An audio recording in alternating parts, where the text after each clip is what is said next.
mbokk yeeg xarit yi xam ngeen ni tey journée internationale de la femme la dañu ko jagleel nag suñu jigéen ñëpp ñi nga xam ne ñoom ñoo di jiitlu Sénégal yëpp rawatina jigéen ñi yëngatu ci làmb waaye rawatina spécialement Fama Thioune mi nga xam ni dafa nekk ci biir L'Oeil du Tigre tey di anniversaire am ma bëggoon na woo ki nga xam ni moom moo di Cheikh Tidiane Diagne mu daal di may fekk si fi nga xam ni ci plateau bi woo Moustapha Gueye mu fekk si ma ci plateau bi woo Fama Thioune mu fekk ñu si plateau bi ma bëgg public bi yëpp ñu wax ko joyeux anniversaire. Joyeux anniversaire, joyeux anniversaire, joyeux anniversaire Fama, joyeux anniversaire. Nous te souhaitons le meilleur. Merci beaucoup. T'es jovial, t'as trop de classe, t'es élégante, t'es raffinée à la télévision, t'es d'une discipline particulière, t'es une grande dame, Madame Seck. dañu la bëgg ci suñu biir xol ñoo ngi lay souhaiter joyeux anniversaire Moustapha ah ma bàyyi la nga souhaiter ko joyeux anniversaire. Fama dañ koy ñaanal yàlla. waaw. ndax depuis diir bi ñu nekkee ba léegi dafay doxal diggante nit papa ak doom. ci diggante ak moom. ndeysaan disponible. ndeysaan fonk liggéeyam. ndeysaan. li muy def bu ciy def amul demi mesure. bokk na ci ñi njëkk a ñëw. ci ak ñi mujj a dem. dëgg la. li muy def daal vraiment xolam la koy defee. day def ba def loo xamante ne extra la bokkul ci liggéeyam. ku mel na nag boo ko amee fu mu toll naa la papa. donc da nga koy papa doom man doomoo naa la. te du doomoo bi di jeex mukk ma faw. dëgg la dëgg la man Matar Seck moo ma yónni Matar Seck moo ma yónni ci yow Matar nee na sëy nga sëy bi Matar nee na roof nga ginaar yi. loolu am na Matar nee na def nga firiir bi. Matar nee na sa guddee am na cuuraay Matar nee na jural nga ko doom Matar nee na yaa koy tingóob Matar nee na yaa koy jox biberon xanaa lépp la loolu dëgg la Cheikh Matar nee na di la seetaan nga fi ñaaw Matar nee na di la seetaan nga fi ñaaw la bëgg yaa yor feeling nga yor sa feeling da lay tëgal seetaan nga fi ñaaw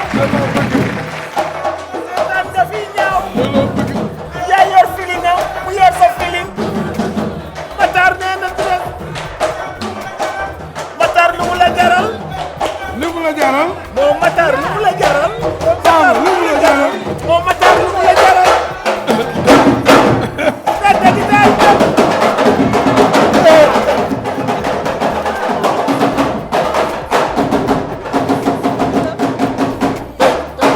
Michoui yaa ngi fi tonton Mbaye Fall producteur exécutif ay xar la rey ay Michoui tey journée de la femme bi dara du yomb.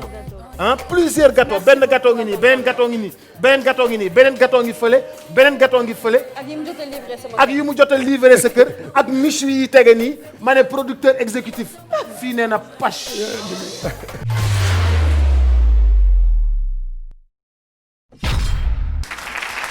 mbokk yeeg xaritu téléspectateurs yi salaamaaleykum ñoo ngi leen di nuyu kenn ku nekk ci sa tur ak sa sant boole ci di leen ziar ñun nag tey dañuy dëkk dugg ci li nga xam ni moom moo di journée internationale de la femme bu ñu dugg tey ci L'Oeil du Tigre ci journée internationale de la femme dañu ne dañuy njëkk a sargal jigéen ñi delloo leen njukkal ndaxte kat Thione Ballago Seck nee na jigéen moom moo jur ki nga xam ni moom moo mën a jiite juma te kat moom moo jur ki nga xam ni moom moo mën a doon président jigéen. moo di marchandise bi nga xam ni moom moo di kat Adja Kiné Lam nee na moom li nga xam ni moom la borom bi denc ci biir jigéen daanaka kenn mënu ko imaginer lépp ngi ci biir jigéen dund gi sax la vie l'essence de la vie mi ngi ci biir jigéen kon fu ñu toll dañu war di sargal jigéen ñi waxuma le 8 mars kese waaye tey dañ leen di sargal waaye fu ñu toll dañu war di sargal jigéen ñi tàccu leen seen bopp tey yéen a moomee ci L'Oeil du Tigre ci biir seen champion nag tey dama ci dalal ay jigéen. kii mu ngi wuyoo Ndeye Coumba Fall mu ngi liggéey ci structure bi di Leewtoo production moom mi di journaliste sportif atum 2004 ak léegi moom Ndeye Coumba Fall dafa jàppoon ne athlétisme la gënoon fonk sax mais kii di Serigne Mour Diop moo ko dugal ci làmb loolu tax na nag mu wër Sénégal wërngal këpp topp lépp lu aju ci wàllu làmb. moom na nag bokk na ci journaliste yi njëkk a doon ay spécialiste ci wàllu làmb fii ci suñu réew jege woon mbër yi trop ba tax na sax mu amoon ci borom kër ki di Balla Diouf Ndeye Coumba Fall yàgg yëngu ci wàllu làmb fii ci suñu réew moom tey mu ñëw ci seen émission Lady Tigre fas yéene jàkkaarloo ak ki nga xam ne mooy Boubacar Diallo ngir fësal rek li mu xam ci wàllu làmb mu nar a doon jongante ak ay ñoñam yi. Adji Diop di beneen soxna buy yëngu ci wàllu làmb moom Adji Diop mii nag di promotrice de làmb moo taxawal structure bi di Linguère production mu ngi fàttaliku nag combat bi mu njëkk monté doxoon diggante Eumeu ak Kapi ci atum 2003 la woon gannaaw bu way juróom ju góor làqoo ci atum 2008 ci la dakkaloon bépp yëngu-yëngoom way terewuloon mu sori làmb ji jamono ji nag mu am yéene ñëwaat rek ngir bégal ay amateuram a jàppale tamit mbër yi. Adji Diop du ko fonk làmb lool ba tax na rek mu ñëw tey ci seen émission Lady Tigre fas yéene jàkkaarloo ak Boubacar Diallo may amateurs yi ñëpp li nga xamante ne rek ñooy safoo seen émission Lady Tigre moom dina ci taxaw ngir fësal lépp lu mu xam ci wàllu taarixu làmb fii ci suñu réew. leen soxna bu Boubacar Diallo dalal ngir daloo soxna yi njukkal di Anta Sambou moom mi nag teew ci seen plateau tey ci li nga xam ne rek mooy journée internationale de la femme moom Anta Sambou 2011 la njëkk a dugg équipe nationale 2011 boobee la njëkk am médaille de bronze 2012 mu am médaille d'or championnat d'Afrique de Madagascar 2013 am na médaille or am argent fële ca Tchad ci 2014 mu am médaille d'argent te Tunisie 2015 mu amoon ñaari médaille benn bu bronze ak médaille d'argent fële ca Égypte ak ca Congo 2015 moom am na médaille de bronze ca Bulgarie loolu rek di fësal taxawaayu Anta Sambou saa su nekk muy def kem kàttanam ngir gën a nekk en forme fexe tamit ba Sénégal fu mu mën a dem mën fa jële raaya. Safiatou Goudiaby moom day yëngu ci wàllu làmb moom mu ngi soobu ci arène bi en tant que bërekat ci atum 2012 donte nay nañ doon yëngu ci wàllu athlétisme ndax da doon def les 100 mètres 200 mètres relais 4x100 ak 4x400 mètres mu njëkk a génne ak équipe nationale ci atum 2013 fële ci Tchad foofe nag muy ñuy xamal ne rek amoon na fa ab médaille de bronze. Safiatou Goudiaby saa su nekk muy fësal taxawaayam di fësal tamit li nga xam ne rek du ko fonk lool di làmb ba tax na bu ci def fay jaloore yu mu jayi. Safiatou Goudiaby bokk ci seen invité tey ñi nga xam ne rek Boubacar Diallo di leen dalal ngir delloo njukkal soxna yi ci bés bi ñu leen jagleel di journée 8 mars.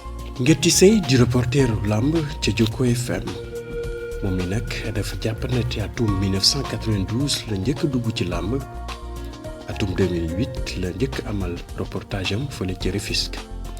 Ngëti Sey jàpp ne rek làmb may na ko mu wër Sénégal ba tax na da ko fonk lool jaral na ko lu ne tamit.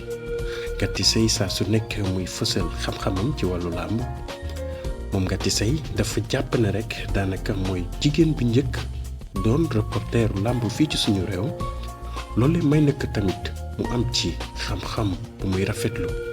Fatim Dabakh di weneen soxna buy yëngu ci wàllu làmb moom mi la nag reporter la te Puissance FM mu ngi door fële ca rajo Afia moom mi la nag jàpp na ne rek mu ngi njëkk dugg ci làmb ci atum 2006 combat bi mu njëkk reporter doxoon diggante Kàddi gi ak Lac de Guiers 1 moom nag nee na làmb may na ko tamit mu def tour du Sénégal. Fatim Dabakh bokk ci soxna yi nga xamante ne rek daanaka ñoo njëkk a sóobu ci wàllu reportage làmb fii ci suñu réew.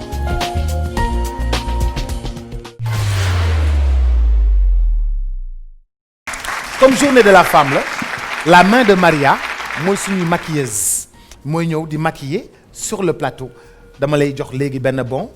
Comme journée de la femme la joxe benn bon. Merci. Comme journée de la femme la joxe beneen bon. Merci. Comme journée de la femme la joxe beneen bon. xam nga sama yëf du yomb. ah te du yem foofu ki nga xam ni moom mooy gagné ak banque BICIC dañ koy ubbil compte defal ko ci 50 000 francs tàccu leen loolu ba pare. ki nga xam ni mooy gagné dañ koy joxaat téléphone portable Motorola di suñu sponsor kiy gagné ñu yëkkatiwaat diwlin Jador jox ko. ak suñu sponsor tàccu leen diwlin Jador li ma leen di laaj yépp nag xam ngeen ko.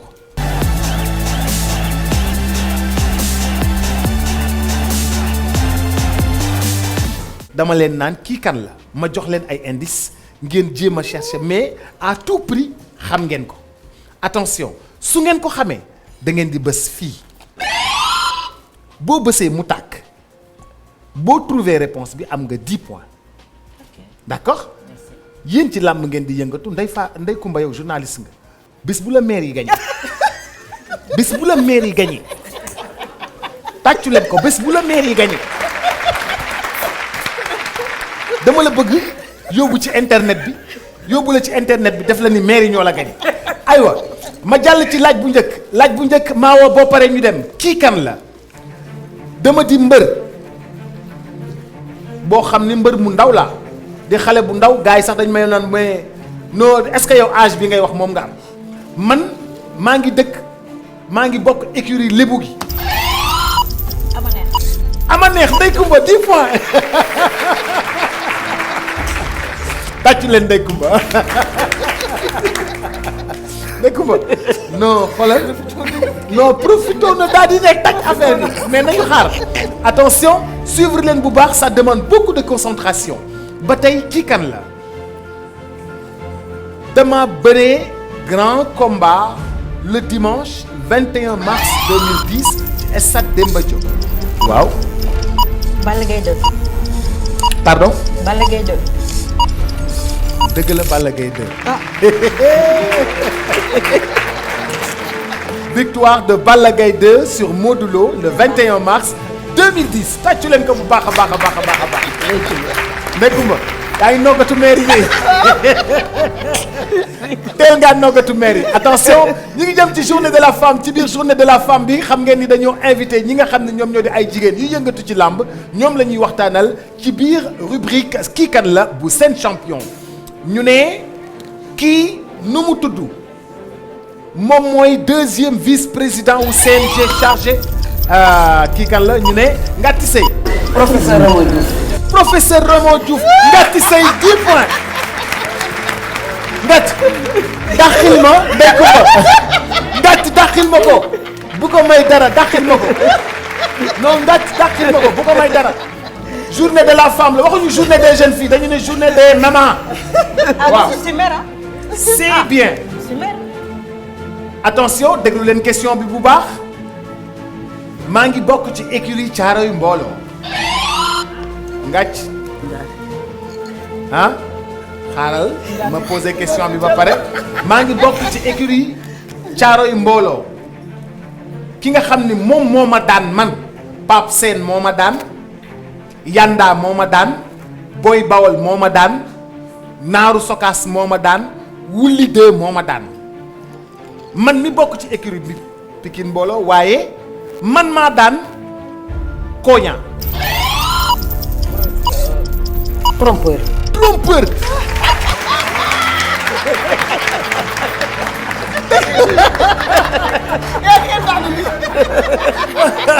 gàcce leen ma mère Ngati Seye mère Ngati raw ko journaliste yi dañoo yaakaar ni ñoo xam lépp ñoo mën lépp tey la lépp di leer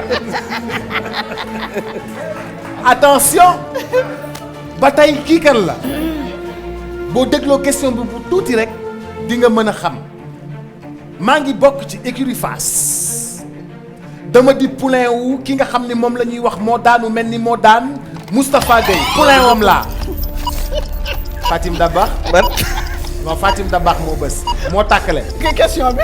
ah non non non non bàyyi leen ma yegg bët naa. ah Ndeye Coumba da nga ko xam Gris Bordeaux. non non du Gris Bordeaux dama def lutte avec frappe ak lutte sans frappe Ndeye Coumba Forza. du Forza Ndeye Coumba bul répondre man la Serigne Ndiaye 2 ah oui. man la Serigne Ndiaye 2 attention ñu dem ba tey beneen kii kan la boo dégloo tuuti rek bii concentration rek la laaj man kan mooy chef de file bu écurie Mbour Montagne ngàcc moo bës moo tàkkale xoolal bii tàkk ngàcc tàkkala ah mais raw na ko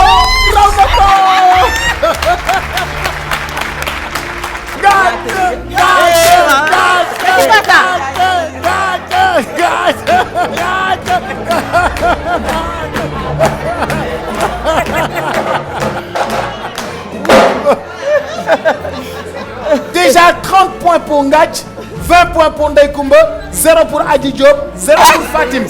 Attention. Mais ci kanam tuuti daañu xool ñi nga xam ne ñoom ñoo di suñu consultante yi naka la ñu gisee score yi attention mais boo dégloo bu baax bi question presque culture générale la man nekkoon naa premier ministre bu président Ablaye Wade te nga bàyyi ma continuer wala bu dee am nga réponse bi waxal ma dégg Ngath. Souleymane Ndéné Ndiaye. Souleymane Ndéné Ndiaye. mais may leen ma wax pour continuer question bi oui ma defal ma gros plan si kanamu Ndeye Coumba may ma gros plan. Je suis avocat de profession man la kan man la Souleymane Ndéné Ndiaye ancien premier ministre maire bu Guinguinéo ñu koy nuyu bu baax a baax a baax doon maire bu Guinguinéo ma bëgg ñu tàcc ko bu baax a baax a baax monsieur Souleymane Ndéné Ndiaye nos amitiés renouvelées monsieur Souleymane Ndéné Ndiaye déglul bu baax ba tey question de premier ministre nekkoon naa premier ministre ci jamonoy maanaam nekkoon naa premier ministre ci nguuru président Macky Sall nekkoon ko de septembre 2013 à juillet 2014 Fatim Dabakh du Abdoul Mbaye nekkoon ko de septembre 2013 à juillet 2014 ah Ngath Seye. Aminata Touré. Aminata Touré dagalal ma Ngath yow moo yéen.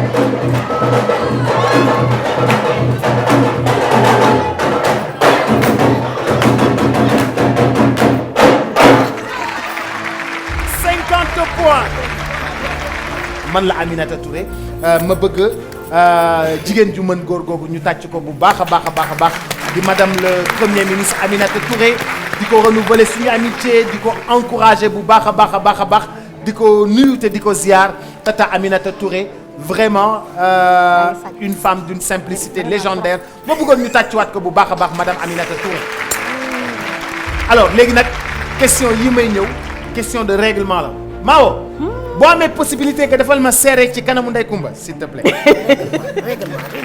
alors damay ñëw ci question yi ci règlement lay wax question yi ci règlement lay wax boo ko dégloo bu baax a baax di nga dégg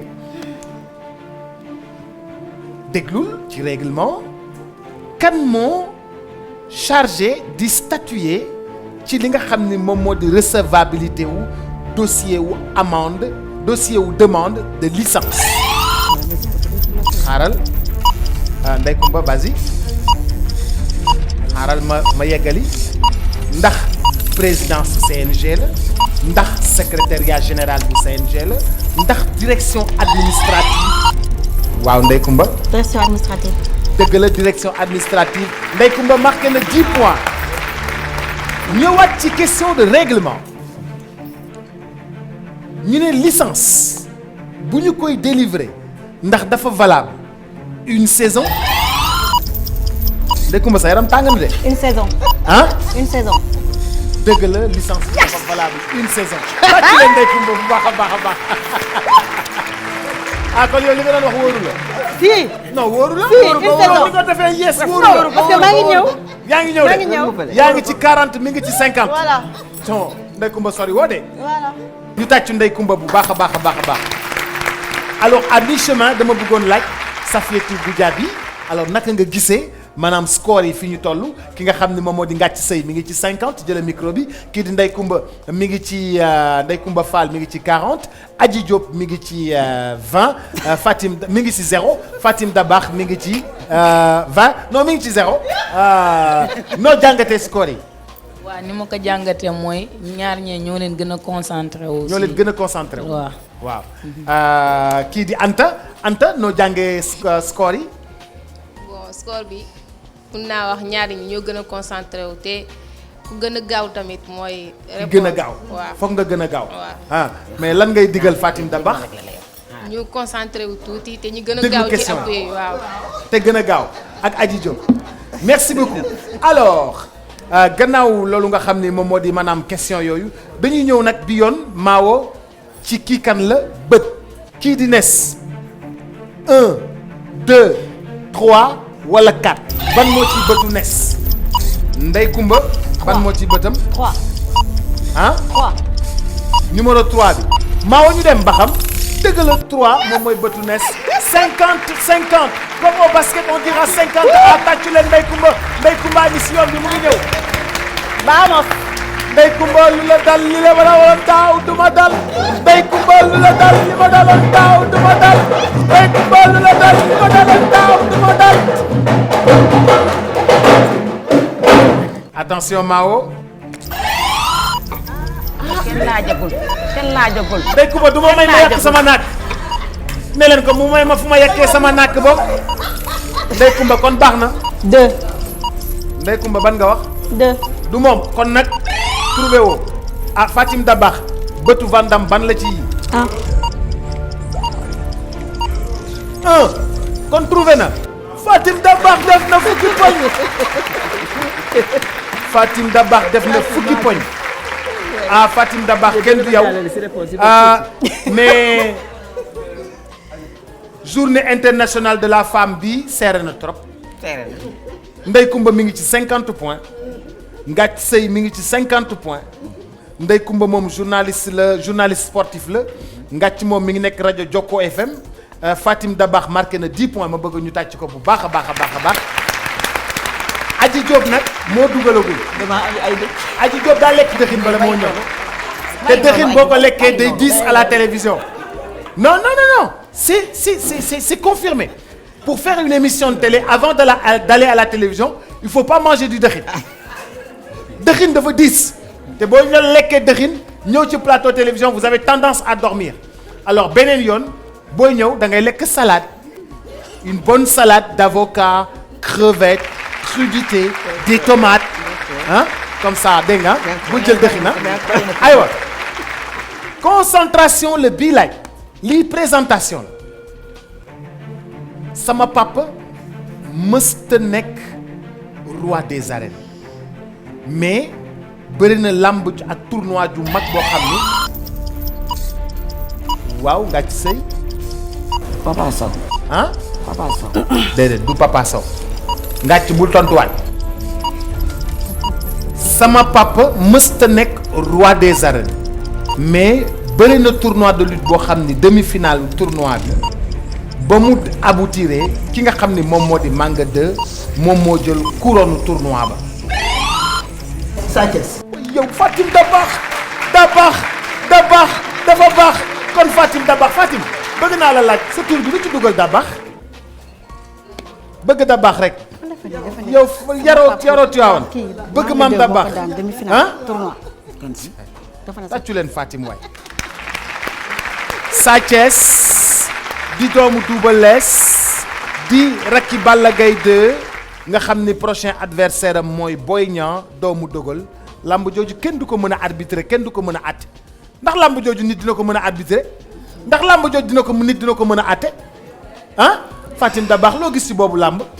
Sa Thiès Boy Niang 2 Boubsou lamb ju rëy lamb joo xam ne nii ñaari champion ñoom ñoo koy bëre. dëgg la nag kenn ki moom gaaw moom lañ ko xamee ci ay combat muy Sa Thiès ki nga xam ne moom mooy Boy Niang moom tur jot dafay taxaw. xaar la ba nga def benn erreur bu ndaw mu jaar ci ba am li mu bëgg. mais tey damay wax ni ki nga xam ne ni moom mooy Sa Thiès mu def attention bu baax a baax parce que Boy Niang daf ko jàng. jàngat na ko bu baax sama consultante noo gisee Boy Niang Sa Thiès. waaw Boy Niang Sa Thiès làmb la combat la mais ku tey ci combat boobu yaay am ndam. tàccu leen ma ko bu baax a baax. attention ku bëgg bokk ci émission bi da ngay woote ci 70 455 17 28 70 455 17 28 alors dama leen di jox yeneen indice lii boo xalaatee tuuti rek di nga ko xam man maa daan Mbaye Gueye waaye bi may bëreek rakkam daf maa daan Fatim Dabax maa daan yàkkamti naan ruy bëgg am yaram moom laa bëgg. yàkkamti naan ruy moom bëgg am yaram la man dama nekkoon ci écurie Waalo nekk fa ndaanaan Ngathie Seye Mohamed Ali. dëgg la Mohamed Ali Ngathie Seye dafa tina fukki poñ te mbay dama leen di joxaat beneen présentation ah xale bu ndaw dama ñëw rek yëngal làmb ji daal di bousculer hiérarchie bi te mbay Ngathie ndànk waaw Ama Baldé. kan la Ama Baldé. ah am na ñu ko njëkk a yëngal ndànk rek ma ñëw te ndey ko ma duggeel ma may kan la Balla Gaye 2. Balla Gaye 2 Balla Gaye 2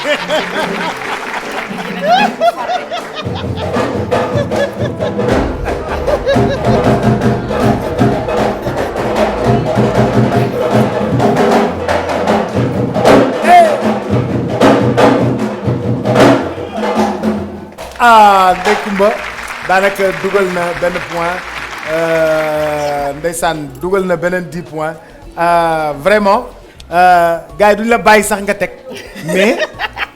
mais moo tax ñuy laaj concentration boo concentré woo rek di nga mën a xam bu baax a baax a baax mais Fatim Dabakh ku neex deret la Fatim noo def kex kex kex kex kex waaw Mohamed Ali kex kex kex kex kex écurie Waalo kex kex kex kex ah waaye jigéen day neex deret waaye tàccu leen ma Fatim Dabakh waay bii présentation boo dégloo bu baax di nga xam kan la man sama turu ancien président de la République du Sénégal nday bul yàq nday bul yàq nday bul yàq Abdou Diouf. Waalo Abdou Diouf écurie Waalo moom la nday bul yàq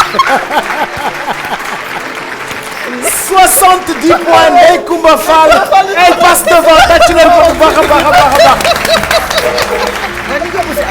alors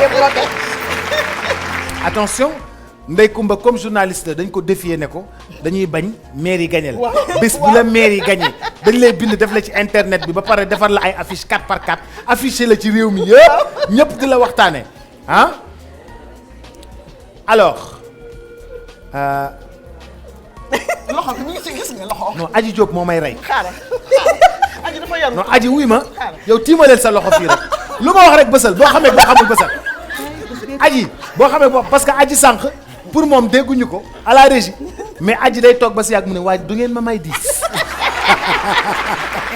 tàccu leen Aji Diop bu baax a baax a baax a baax Aji nee na ndax duñ ko may 10 points alors kii bu ngeen dégloo tamit di ngeen ko xam concentration maa ngi bokk ci dëkk boo xam ni moom moo di dëkku Bekkaay Gueye dëkku Bekkaay Gueye ma bokk ci ñi nga xam ni ñoom ñoo di écurie Grand Dakar ñi ngi may woowee maanaam benn tur bu doy waar boo xam ni daanaka daal tur bi turu ñam la te ñam bu neex Ngathie Seye Forza dëgg la ruy dafa neex sungufu ruy dafa neex tàccu leen Ngathie Seye bu baax a baax a baax a baax lu ngeen gis ci Siteu ak Gouye Gui Fatim Dabakh loo gis ci Siteu ak Gouye Gui combat bu rëy ndax xam nga Gouye Gui daf fi jëloon poids boo xam ne nii du lu mu moom. tey nag yàgg na États-Unis ba bi mu ñëwee bi ko nit ñëpp xoolee seen xel dal na ndax Gouye Gui ba ñu xamoon moom la ñu gisaat. dëgg la Gouye Gui ba ñu xamoon moom la ñu gisaat waaw. Aji Diop noo gis ci Gouye Gui ak Siteu. waaw xam naa ne dañ ñaa ñu jàpp forme lañ te ñaa ñu confiant lañ. mais comme que lañ ne bëri moom reenu njaam bi la kenn xamul fu muy daggee. dégg naa dëgg. que le meilleur gagne. que le meilleur gagne. Ndeye Coumba. loo gis ci Gouye Gui ak Siteu. Siteu dafa nekk ci yoon nekk xale. Siteu dafa nekk ci yoon nekk xale. Gouye Gui jóge ci défaite war a ñëw pour ñëwaat fekkaat bokkaat ci course bi. du yomb. du yomb. kenn ko day dem kenn ko dama bëgg doo ma téye. kenn ki dafay dem dafa bëgg a dem fekki mag ñi kenn ki ne ko man tam damaa nekk ci yoon. doo ma téye. doo ma téye loolu dina neex de Pape Abdou Fall ko tëgg Ngathie Seye loo ci gis yow. waaw combat boobu dafa nekk combat boo xam ne ñoom ñaar kenn du si may sa morom dara parce que ki nga xam ne dafa jóge si défaite. dafa bëgg a réparer défaite bi. dëgg la ki nga xam ne moom day nekk si yoon wi di dem buggul kenn ku ko téye moo tax combat bi du yomb. du yomb du yomb. sama consultante yi Safiatou noo ko gisee. combat bi combat bu neex lay doon ndax ñoom ñaar ñëpp dañoo am xadar. waaw. Siteu mu dugg ci làmb ji rek ba fecc ba Baye Fall yi yëpp tax jóg ah ba stade bi yëpp yuuxoo supporters yëpp ñëw jar na lu ne ah guy gi mu ñëw ba bàkku ba xotti yére ba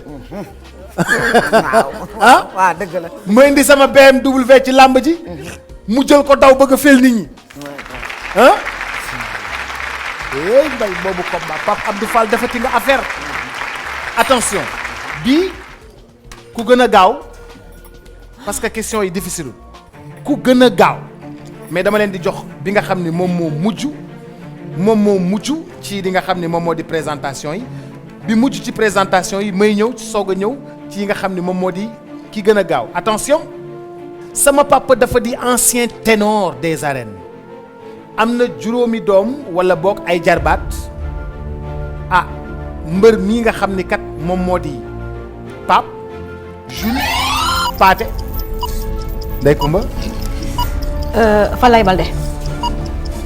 seetuma Falaye de le 17 février bii ñu génn ngàcc Ama Baldé. déggal lii Ama Baldé doomu Falaye Baldé gis nga seetuma woon Falaye mais Ama laa doon seet waa Pikine dañ ma yónni yàkkamti ma man la kan effectivement man la Ama Baldé doomu Falaye Baldé am na li nga xam ne moom moo di maanaam yeneen 10 points moom la kan moom la ngàcc alors tonton maa ngi lay nuyu. maa ngi lay fay. mbaa yaa ngi am jàmm. ñu sant yàlla bu baax dama bëggoon nga présenté wu téléspectateurs yi wax yow yaay kan.